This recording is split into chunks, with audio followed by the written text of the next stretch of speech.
Okay, so I'm going to read chapter 14 today. So I'm busy preparing for the trip to Vancouver with LP. It's been, let me see how many years, 19, 20, 21, 22, 23. So it's been 5 years for me to go back to Vancouver for LP.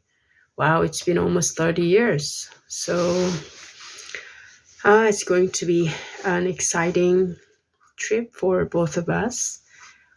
Let me go back to the Bible reading. John the Baptist beheaded. Chapter 14. At that time, Herod the tetrarch heard the reports about Jesus, and he said to his attendants, "This is John the Baptist. He has risen from the dead. That is why miraculous powers are at work in him." Now Herod had arrested John and bound him and put him in prison because of Herodias, his brother Philip's wife, for John had been saying to him, "It is not lawful for you to have her." Herod wanted to kill John, but he was afraid to the people because they considered him a prophet. On Herod's birthday, the daughter of Herodias danced for them and pleased Herod so much that he promised with an oath to give her whatever she asked. This line reminds me of today's saying, don't make a promise when you're happy. So Herod is very happy here, but he promised something. Prompted by her mother, she said, "Give me here on a platter the head of John the Baptist." The king was distressed, but because of his odds and his dinner guests, he ordered that her request be granted and had John beheaded in the prison. His head was brought in on a platter and given to the girl, who carried it to her mother. John's disciples came and took his body and buried it. Then they went and told Jesus. When Jesus heard what had happened, he withdrew by boat privately to a solitary place. Hearing of this, the crowds followed him on foot from the towns. When Jesus landed and saw a large crowd, he had compassion on them and healed their sick. As evening approached, the disciples came to him and said, "This is a remote place, and it's already getting late. Send the crowds away so they can go to the villages and buy themselves some food." Jesus replied, "They do not need to go away. You give them something to eat." "We have here only 5 loaves of bread and 2 fish," they answered. "Bring them here to me," he said, and he directed the people to sit down on the grass, taking the 5 loaves and the 2 fish, and looking up to heaven. He gave thanks and broke the loaves. Then he gave them to the disciples, and the disciples gave them to the people. They all ate and were satisfied, and the disciples picked up 12 basketfuls of broken pieces that were left over. The number of those who ate was about 5,000 men, besides women and children. So 5,000 men, and we don't know how many women and children. Immediately Jesus made the disciples get into the boat and go on ahead of him to the other side, while he dismissed the crowd. After he had dismissed them, he went up on a mountainside by himself to pray. When evening came, he was there alone. But the boat was already a considerable distance from land, buffeted by the waves because the wind was against it. During the 4th watch of the night, Jesus went out to them, walking on the lake.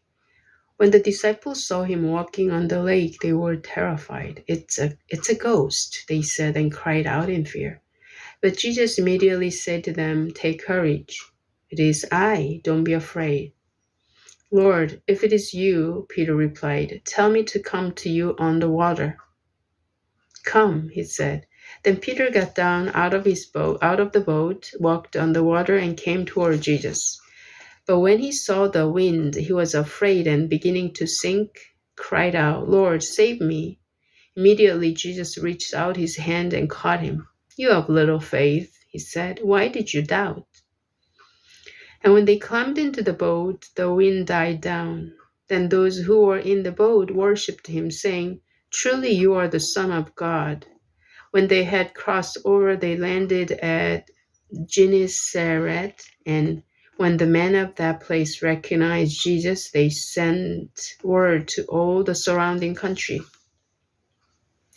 People brought all their sick to him and begged him to let the sick just touch the edge of his cloak, and all who touched him were healed. 세례 요한이 죽다 14장 마태복음 14장 그때 분봉왕 헤롯이 예수의 소문을 듣고 그 신하들에게 이르되 이는 세례 요한이라 저가 죽은 자 가운데서 살아났으니 그러므로 이런 권능이 그 속에서 운동하는도다 하더라. 전에 헤롯이 그 동생 빌립의 아내 헤로디아의 일로 요한을 잡아 결박하여 옥에 가두었으니 이는 요한이 헤롯에게 말하되 당신이 그 여자를 취한 것이 옳지 않다 하였음이라. 헤롯이 요한을 죽이려 하되 민중이 저를 선지자로 여김으로 민중을 두려워하더니 마침 헤롯의 생일을 당하여 헤로디아의 딸이 연석 가운데서 춤을 추어 헤롯을 기쁘게 하니 헤롯이 맹세로 그에게 무엇이든지 달라는 대로 주겠다 허락하거늘 그가 제 어미의 시킴을 듣고 가로되 세례 요한의 머리를 소반에 담아 여기에 내게 주소서 하니 왕이 근심하나 자기의 맹세한 것과 그 함께 앉은 사람들을 인하여 주라 명하고 사람을 보내어 요한을 옥에서 목베어 그 머리를 소반에 담아다가 그 여아에게 주니 그가 제 어미에게 가져가니라. 요한의 제자들이 와서 시체를 가져다가 장사하고 가서 예수께 고하니라. 예수께서 들으시고 배를 타고 떠나사 따로 빈 들에 가시니 무리가 듣고 여러 고을로부터 걸어서 쫓아간지라. 예수께서 나오사 큰 무리를 보시고 불쌍히 여기사 그 중에 있는 병인을 고쳐주시니라. 저녁이 되매 제자들이 나와 가로되 이곳은 빈들이요 때도 이미 저물었으니 무리를 보내어 마을에 들어가 먹을 것을 사 먹게 하소서. 예수께서 가라사대 갈 것 없다. 너희가 먹을 것을 주어라. 제자들이 가로되 여기 우리에게 있는 것은 떡 5개와 물고기 2마리 뿐이니이다. 가라사대 그것을 내게 가져오라 하시고 무리를 명하여 잔디 위에 앉히시고 떡 5개와 물고기 2마리를 가지사 하늘을 우러러 축사하시고 떡을 떼어 제자들에게 주시매 제자들이 무리에게 주니 다 배물리 먹고 남은 조각을 12바구니에 차게 거두었으며 먹은 사람은 여자와 아이 외에 5,000명이나 되었더라. 예수께서 즉시 제자들을 재촉하사 자기가 무리를 보내는 동안 배를 타고 앞서 건너편으로 가게 하시고 무리를 보내신 후에 기도하러 따로 산에 올라가시다 저물매 거기 혼자 계시더니 배가 이미 육지에서 수울이나 떠나서 바람이 거슬림으로 물결을 인하여 고난을 당하더라. 밤 사경에 예수께서 바다 위로 걸어서 제자들에게 오시니 제자들이 그 바다 위로 걸어오심을 보고 놀라 유령이라 하며 무서워하여 소리 지르거늘 예수께서 즉시 일러 가라사대 안심하라 내니 두려워 말라. 베드로가 대답하여 가로되 주여 만일 주시거든 나를 명하사 물 위로 오라 하소서 한데 오라 하시니 베드로가 배에서 내려 물 위로 걸어서 예수께로 가되 바람을 보고 무서워 빠져가는지라 소리질러 가로되 주여 나를 구원하소서 하니 예수께서 즉시 손을 내밀어 저를 붙잡으시며 가로사대 믿음이 적은 자여 왜 의심하였느냐 하시고 배에 함께 오름에 바람이 그치는지라. 배에 있는 사람들이 예수께 절하며 가로되 진실로 하나님의 아들이로소이다 하더라. 저희가 건너가 게렛사렛 땅에 이르니 그곳 사람들이 예수인 줄을 알고 그 근방에 두루 통지하여 모든 병든 자를 예수께 데리고 와서 다만 예수의 옷가에라도 손을 대게 하시기를 간구하니 손을 대는 자는 다 나음을 얻으니라.